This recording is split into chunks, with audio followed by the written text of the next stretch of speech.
To show hidden apps while searching something using S Finder on Samsung Galaxy S24 Ultra, go to the app screen.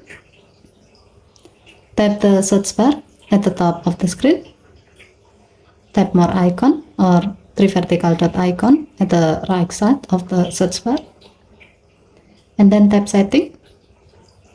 Next, tap the gray on offset next to show hidden apps until the switch turns blue to turn it on. To see how it works, tap the back key. If you type something related to a name of an hidden app on the search bar,